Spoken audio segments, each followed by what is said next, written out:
2 weeks felt like a loop that never reset. No sleep. Wake up at 6 a.m. every day for vitals. Go back to sleep, but not really getting any. Doing puzzles, coloring in your book. One smoke break, one group session. Back to puzzles. Back to restless sleep.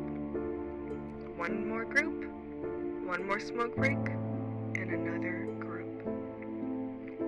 The schedule was relentless, almost mechanical, meaning to help, but it flattened time into something unreal.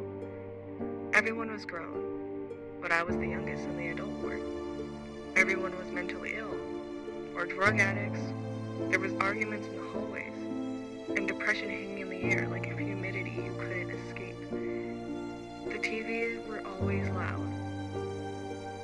Stories about SA, words that sank into my skin and made my body tense. I felt unsafe without being touched, uncomfortable without being threatened, just trapped in other people's worst thoughts. I stayed on the phone with my mom or dad whenever I could, scared they thought I was someone I wasn't, scared I was becoming someone I didn't recognize. The smell of cigarettes never left. Neither did the stories. Dramatic things strangers told me like confessions I never agreed to hear. Showers, then bed. Exactly 10 p.m. every night. More restless nights. Every 15 minutes, a nurse. A flashlight cutting through the dark. Again and again and again.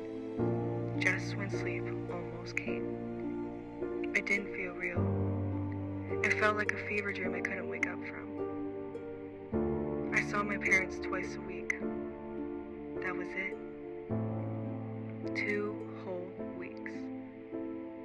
And when I think back on it now, it doesn't play like a memory. It plays like something that happened to someone else. This is a life of an outpatient. I don't have to be grateful for the pain to be grateful for what it taught me.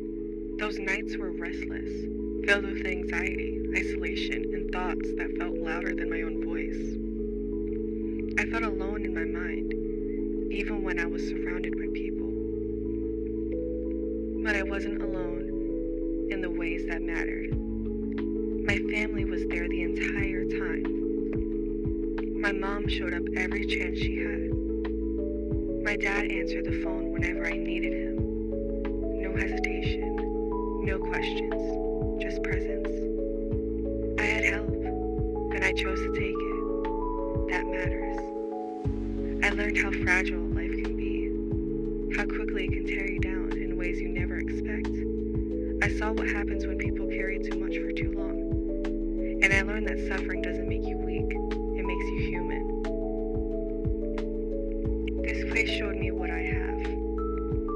Love, support, a family that disappear when things got uncomfortable. Not everyone there had that, and I don't take it lightly. I may never forget what those 2 weeks felt like, but I can give myself for being there, for struggling, for needing help. Time doesn't erase it, but it softens it, and I carry the lesson forward. I survived, I was supported, I'm still here. With gratitude, clarity, and compassion for who I was when I needed it most. And family is everything but blood.